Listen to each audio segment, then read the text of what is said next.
Salam əziz şagirdlər. Sizə buraxılış və YÖS imtahanında düşən, daha çox istifadə olunan, təkrar istifadə olunan və ən maraqlı suallardan seçmişəm. Onların izahını verəcəm. Sualların əksəriyyətdə loqaritma mövzusunu əhatə edir. Birinci sualımız belədir. Loqaritm x əsasdan y bölü x bərabər 5 olarsa, loqaritm x əsasdan y-in qiymətini soruşur. Əvvəlcə qeyd eləyək ki, loqaritmanın birinci xassəsi, ən sadə xassəsi, düsturu, bütün loqaritmik tənliklərdə, bərabərliklərdə, bərabərsizliklərdə istifadə olunan loqaritm a əsasdan b bərabərdir x olarsa, burada b bərabərdir a üstü x-a. Bu həmişə istifadə olunur və bizə bütün tənliklərdə kömək edir. Bu düsturdan istifadə edərək deyə bilərik ki, y bölü x bərabər olur x üstü 5-ə. Buradan çarpaz vurma ilə y-i tapırıq ki, x vur x üstü 5. Hər birini daha aydın şəkildə yazıram ki, sizə izah aydın olsun. X üstü 6-dır.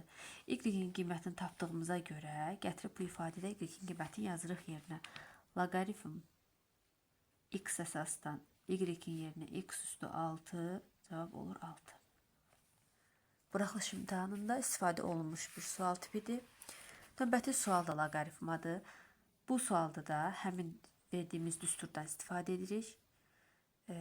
Və yenə bu dəfə bizdə B biraz mürəkkəbdir. Fərq etməz. B hansı formada olur olsun, onu olduğu kimi saxlayırıq. Yəni loqaritm 3 əsasdan LJX bərabər olur 2 üstü 1-ə. Olur 2-yə.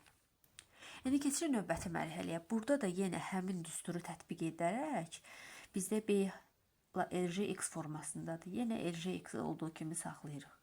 Bərabərdir 3-ün kvadratı, yəni 9. LJX da bildiyimiz kimi loqaritma deməli 10 əsasdan x-dir. L-in x loqaritmi y əsasdan loqaritmdir. LJ isə onluq loqaritmdir. Yəni loqaritm 10 əsasdan x bərabərdir 9-a və bu düsturu bir də tətbiq edirik. X bərabər olur 10 üstü 9-a. Gördüyünüz kimi loqaritmanın hər addımında, hər bərabərlikdə bu düsturdan istifadə olunur. Əsas düsturumuz bax budur. Cavab olur 10 üstü 9. Növbəti sual, üçüncü sual yenə loqaritma aiddir. Loqaritmin deməli düsturlarını verəndə demişdik ki, loqaritm a əsasdan x üstəgəl loqaritm a əsasdan y, loqaritm a əsasdan x vur y deməkdir və əksinə. Yəni hasili biz cəm kimi açırıq düsturda. Burada da bilirik ki, təbii ki, əsaslar eyni olduqda aiddir. Əsasları eyni olduğuna görə yaza bilərik ki, loqaritm 5 əsasdan 3x bərabərdir 1-ə. Yenə əvvəldə verdiyimiz düsturdan istifadə edərək 3x bərabər olur 5-ə, x isə bərabər olur 3-də 5-ə. Mənə gəlir ki, kifayət qədər anlaşılır və rahat suallardır ki, buraxılış imtahanında istifadə olunur. Növbəti sualımız dördüncü sualdır. Burada da loqaritmadır. Onluq loqaritmdən istifadə olunub. LJX bərabərdir 4. Nə deməkdir? Yəni loqaritm 10 əsasdan x bərabərdir 4. X nə olur bizdə? 10 üstü 4. Yəni həmin düsturdan istifadə edirik. Gətirib x-i yerinə qoyuruq. Bunu aça da bilərsiniz, belə də qala bilər. Gəlin açaq. Loqaritm 10 əsasdan deməli x-imizin yerində durur nə? 4-cü dərəcədən. Burada mən birbaşa yerini dəyişə bilərəm, amma sizə daha aydın olsun deyə yazıram olduğu kimi 10 üstü 4, yəni x-in yerinə aldığımız qiyməti 10 üstü 4 qoyuruq kubu. Biz baxırıq ki, dərəcəmiz 4-cü dərəcədə və kökün altına rahat çıxması üçün mütləq bu ifadənin də qüvvəti 4 olmalıdır ki, eyni dərəcədən, eyni qüvvətdən biz kök altdakı ifadəni rahat çıxaraq. Ona görə bilirik ki, bu formada olanda deməli qüvvət bu yüksəltdiyimiz dərəcəyə vurulur. Olur 12.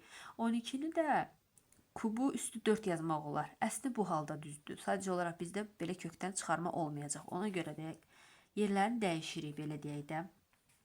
10 əsasdan kök 4-cü dərəcədən 10 üstü 3 üstü 4.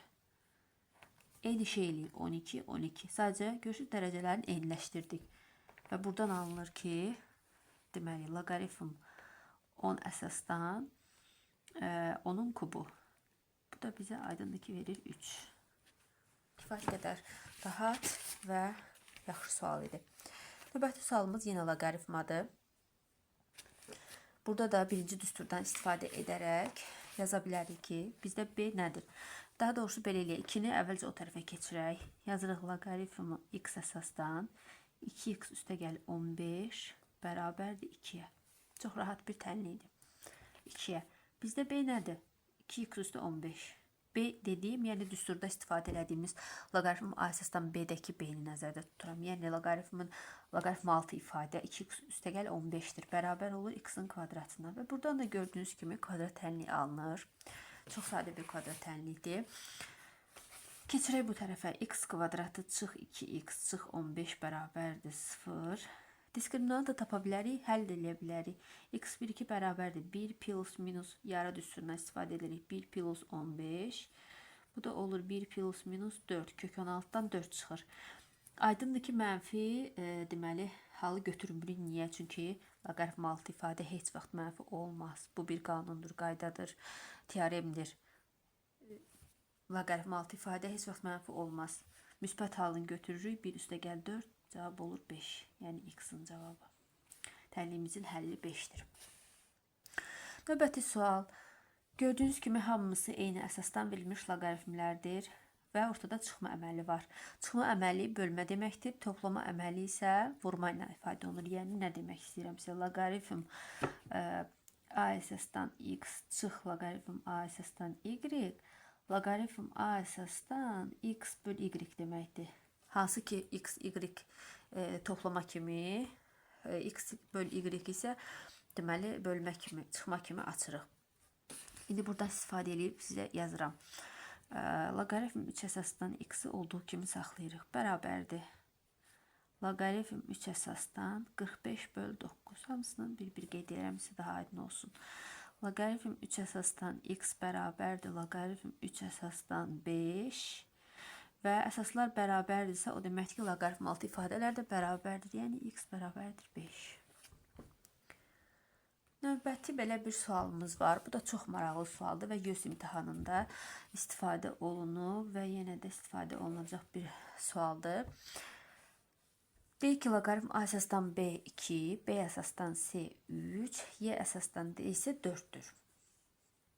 Bizdən soruşur loqaritm A əsasdan ABCD hasilini. Əvvəlcə nə edək? Əvvəlcə belə edək. Buradan tapaq ki, B nəyə bərabərdir? B bərabər olur A-nın kvadratına bu ifadədən. İkincidən C bərabər olur B-nin kubuna. D isə bərabər olur C üstü 4-ə. Bu bizə aydındır. İndi gətirib B-nin qiymətini bir-bir yerinə yazsam, məsələn C-də, onda C bərabər olacaq A kvadratının kubu, yəni A üstü 6. Və C-nin qiymətini də D-də yerinə yazsam, onda D də bərabər olacaq A üstü 6 üstü 4, yəni A üstü 24. Yəni hər birin A ilə ifadə etdikdən sonra gətirib bizə verilən deməli sualda yerinə qoyuruq. Deməli olur nə? Loqaritm A əsasdan A olduğu kimi qalır. A kvadratı A üstü 6 və A üstü 24. Bu da əsasları eyni olan qüvvətlərdir ki, üstlər deməli vurma olduqda toplanır. Yəni A üstündə 1, üstə 2, A-nın qüvvəti 1-dir. Üstə 6, üstə 24. Burada da olur loqaritm A əsasdan A üstü 30, 32, 33. Və buradan da cavab olur 33. Çox gözəl, çox maraqlı sualdır və çox sadə üsulla da həll etmək olur. Növbəti sualımız 8-ci sual. Aha, bu da YÖS-də istifadə olunmuş sualdır. Asan deməyəcəm, asan sual deyil, amma maraqlı sualdır. Gəlin bir yerdə baxaq. Bizdə J funksiyası verir və F funksiyası verir, gördüyünüz kimi. Və bizdən fog -6-ını soruşur. Əvvəlcə baxaq ki, fog -6 nə deməkdir? Fog -6 uşaqlar deməli F J -6 deməkdir. FJ -6 deməkdir. Və buradan da görünür ki, FJ -6-ını tapmaq üçün əvvəlcə J -6-ını tapmaq lazımdır. Daha sonra tapdığımız ifadəni F-də yerinə qoyub həmin ədədi tapmaq lazımdır. Deməli, j -6-ını tapmaq üçün aydındır ki, bu ifadə -6 olmalıdır. Bunu bir neçə üsulla eləmək olar. Yəni, burada gətirib yerinə qoyub -6-nı kvadrat tənlik kimi həll edib x-in qiymətini tapıb orada əvəzləyib və s. Bu biraz uzun gedəcək. Amma başqa bir yolla da eləmək olar ki, sizə onu deyim. Gəlin bu funksiyaya bir t deyək. Olsun gt. Olsun gt. Yəni 2x kvadratı üstə gəl 3x çıx 5-ə bir t deyək. Burada 2x kvadratı 3x nəyə bərabər olur? T plus 5-ə bərabər olur. Yəni gt funksiyası dedik. Bu funksiya. Bax, bu ifadəyə bir t desək, biz nəyi tapmışıq? gt-ni. İndi buradan isə, baxın, ortaq nə var bizdə? 3 var. 3-ü çıxara bilərik. Buna oxşadıb. 3-ü çıxaranda bizdə nə qalır burada? 2x kvadratı plus 3x qalır mı? Qalır. 2x kvadrat 3 isə 3x-a da biz nə demişik? T plus 5. Deməli, gt funksiyası olur nə?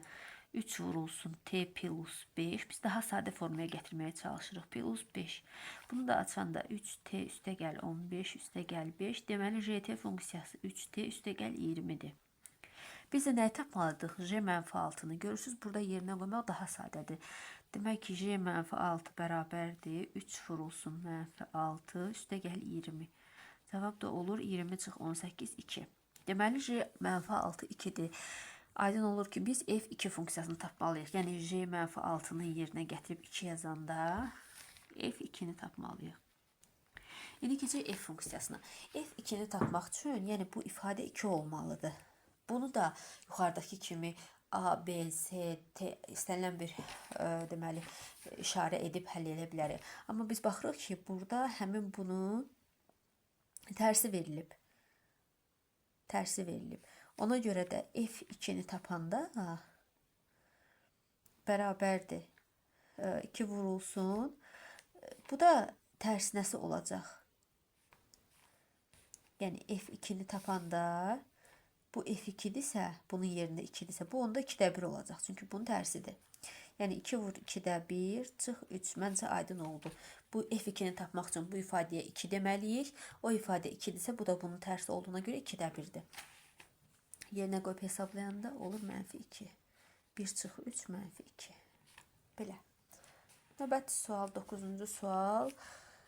Deməli, x üstü 4 üstə 3x kvadrat plus 4 bölü x kvadrat çıx x üstə 2 bərabərdir 16-dırsa, x kvadratı üstə gəl x ifadəsini soruşur. Bunu da bir neçə üsullarla həll etmək olar. Əvvəlcə belə eləyək də uşaqlar. Ümumiyyətlə, riyaziyyat elədi ki, ora baxanda misalı daha operativ, daha rahat həll etmək üçün ora baxanda mütləq sən orada nəyisə görməlisən, nəyisə oxşatmalısan. Baxın, burada əgər 4 olsaydı, burada 4 olsaydı, yəni 4x kvadrat olsaydı, belə deyim də sizə, x üstü 4 üstə gəl, 4x kvadrat üstə 4 olsaydı, bu bizə nə verərdi? Bu bizə x kvadrat üstə gəl 2-nin kvadratını verərdi. Aydındır. Amma bizdə 3-dür. Ona görə də biz elə təsəvvür edək ki, burada 4-dür də. Burada 4 olsa, biz gərək bundan bir dənə x kvadratını çıxaq da, düzdür. Elə bil ki, bu ifadə bunun açılışıdır. Bundan da bir dənə x kvadratını çıxanda yenə bizdə 3x kvadratı eyni şey alınır. Heç bir fərq yoxdur. Biz sadəcə verilmiş ifadəni 4 şəklində yazıb bir dənə x kvadratını çıxırıq. Ki, bizə hansısa bir müxtəsər vurulma düsturundan istifadə etmək imkanı yaransın. Yəni, a kvadrat çıx b kvadratı düsturundan istifadə etməyə gətiririk. Bu da a kvadrat çıx b kvadrat düsturu necə idi? A çıx b, a üstə b. Belə idi. İndi həmin düsturu tətbiq edilir. Olur x kvadrat üstə gəl 2 çıx x, x kvadrat üstə gəl 2 üstə gəl x. Və məxrəcdə də bizdə nə idi? Məxrəcdə də x kvadrat çıx x üstə gəl 2 idi. Gördünüz? Bunlar ixtisar getdi. Ümumiyyətlə, tək rəqəmlərlə işləmək daha çətindir. Amma cüt rəqəmləri görürsünüz ki, kvadrata gətirmək daha asandır. Və bərabərdir 16. Bizdə nə qaldı? Bizdə qaldı x kvadrat üstə gəl x üstə 2 bərabərdir 16. Kvadrat həlinə ehtiyac yoxdur. Çünki bizdən x kvadrat üstə gəl x soruşulur. X kvadrat üstə gəl x bərabərdir 14. Çox maraqlı, çox qəşəng bir sual idi. Növbəti sualımız, 10-cu sual. Bu da loqaritmə aiddir. A bərabərdir 2 üstü loqaritm 2 əsasdan 30 çıx 1. Deməli uşaqlar, bu 1, bu 1. Loqaritm 6 ifadəyə aiddir. Bura aiddir. Yəni bu 2-yə aid deyil ki, biz bunu 30 çıx 1 29 yazıb gətirib A-da yerinə qoyaq. Aydındır mən nə demək istəyirəm? Yəni bu 1 burada deyil. Bu loqaritmin üstündədir. Loqaritm 6 ifadəyə aiddir. Ona görə də biz bunu, məsələn 2 üstü 2 əsasdan 30 eləyir 30 çıx 1 29. A-nın qiyməti 29-u gətirim yerinə qoyum. Bu yanlışdır. Olmaz. İndi necə eləyirik? A bərabərdir 2 üstü loqaritm 2 əsasdan 30 olduğu kimi qalır. 1-in yerinə biz loqaritm 2 əsasdan 2 yaza bilirikmi? Bəli. İstəyirsiniz 30 əsasdan 30 yazın, istəyirsiniz 15 əsasdan 15 yazın, amma bizə lazım olan 2 əsasıdır. Çünki birinci ifadəmiz 2 əsasdandır. Bunu yazanda olur bizdə 2 üstü loqaritm 2 əsasdan 30 bölü 2 15. Yəni çıxmada demişdik ki, bölmə olur. 2 üstü loqaritm 2 əsasdan 15-də, yəni A üstü loqaritm A əsasdan B, A üstü loqaritm A əsasdan B B-ni verir.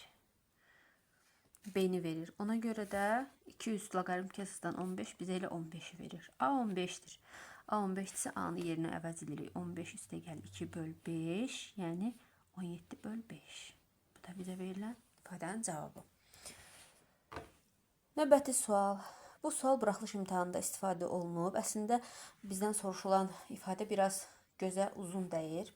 Ola bilər ki, hansısa bir şagird bunu görsün, fikirləşsin ki, həll etməyi çox vaxt apara bilər və yaxud da çətin ola bilər.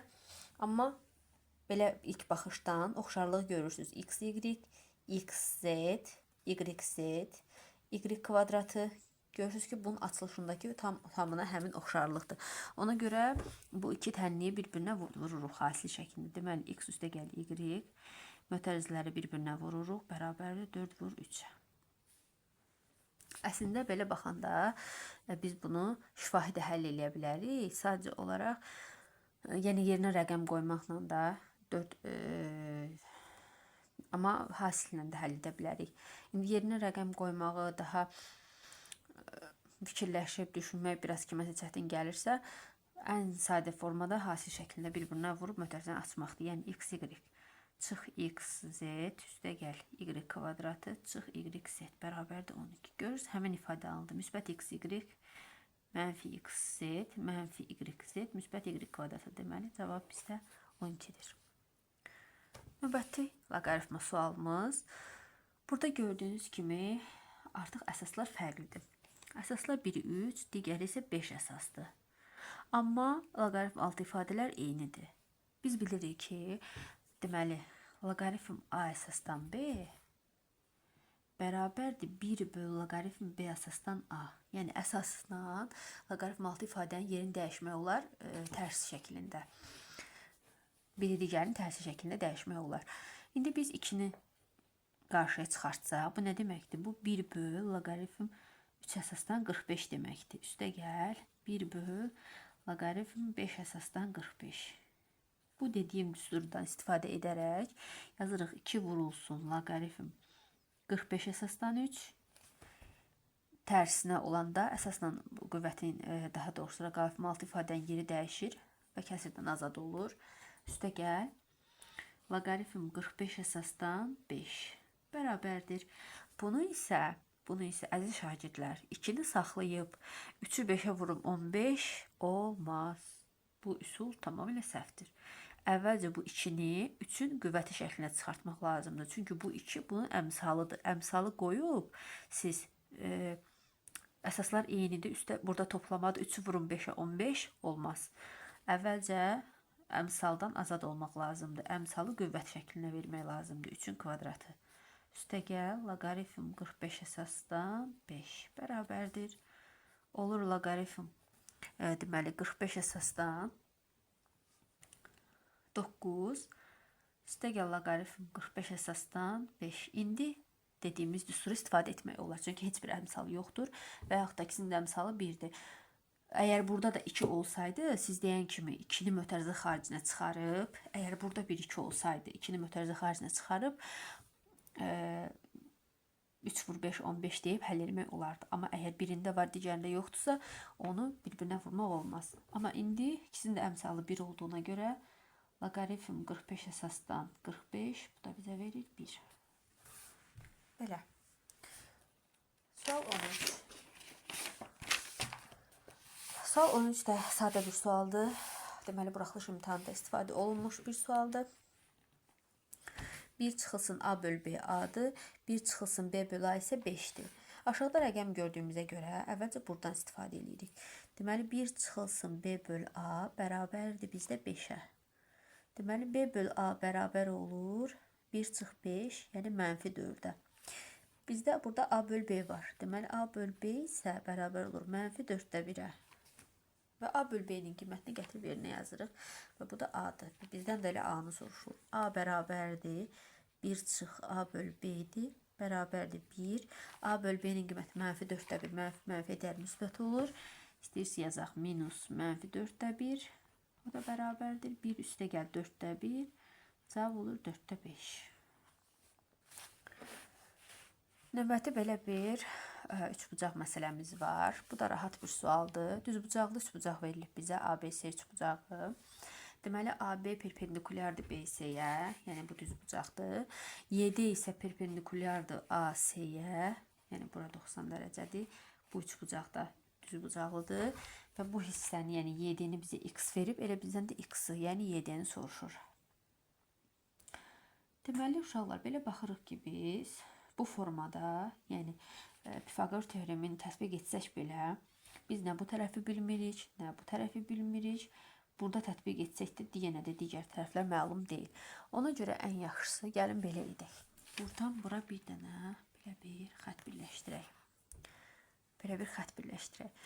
Bu xətti birləşdirəndə, bax burada alınan ABY üçbucağında, yəni üçbucaq ABY-də, üçbucaq ABY-də düzbucaqlı üçbucaqdır. Bura hipotenuzdur. Buranı biz tapa bilərik. Tutaq ki, bura bir deyək. A deyək, kiçik A deyək. Yəni A kvadratı bərabərdir 7-nin kvadratı üstə gəl 6-nın kvadratı. Bu da bizə verir 49 üstə gəl 36. Bu da bizə verir 85. Heç mən bunu kökdən çıxarmıram. Olduğu kimi saxlayıram ki, burada da istifadə edim.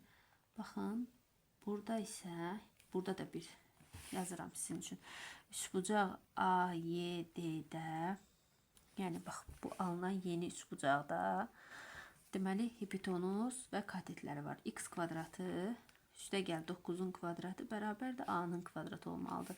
A-nın kvadratını da onsuz da kökdən çıxartmamışdım, 85-dir. Yəni x kvadrat üstə gəl 81 bərabərdir 85-ə, x kvadrat bərabərdir 4-ə, x isə bərabərdir 2-yə, 7-yə. Yəni bizdən də soruşur elə 2-ni, 7-ni, x-i daha doğrusu cavab 2-dir. Sonuncu 15-ci sualımız isə muxtasar vurma düsturuna aid rahat bir sualdır. Buraxılış imtahanında da tez-tez bu tipli suallar, ümumiyyətlə buraxılış imtahanına aid belə toplama, çıxma, istifadə olunmuş misallar düşür həmişə. Çünki bütün suallar çətin olmur. Nisbətən çətin, orta və asan səviyyə suallar olur hər bir şagirdin müəyyən qədər yaza bilməsi üçün. Belə edək. Yuxarını A kvadrat çıx B kvadrat kimi açaq. Yenə qeyd edirəm, A kvadrat çıx B kvadrat A çıx B, A üstə B-dir. Yəni 53 çıx 13, 53 üstə 13. Aşağıda isə buranı A kvadrat çıx B kvadrat kimi açaq. 40 üstə gəl 26, 40 çıx 26 plus 66 vur 56. Bərabərdir. 53-dən 13-ü çıxanda bizə 40-ı verir. Toplayanda 66-nı verir. Görürsünüz, artıq oxşarlıq yaranır. Aşağıda bizdə 66 var idi. Artıq nəyinsə düz getdiyini görürsünüz. 66 vur, deməli 14. Üstə gəl 66 vur 56. Aşağıda nə görür uşaqlar? İkisində də 66 görür və yuxarıda da görürük. Artıq bizə misalı həll etməmiş görünür ki, 66-lar mütləq ixtisara gedəcək. 66-nı mötərizə xaricində çıxardığında 14 üstə gəl 56 qalır. 66-lar ixtisar gedir. 40 böl. Deməli 56 ilə də 14-ü toplayırıq 70. Cavab olur 7-də 4.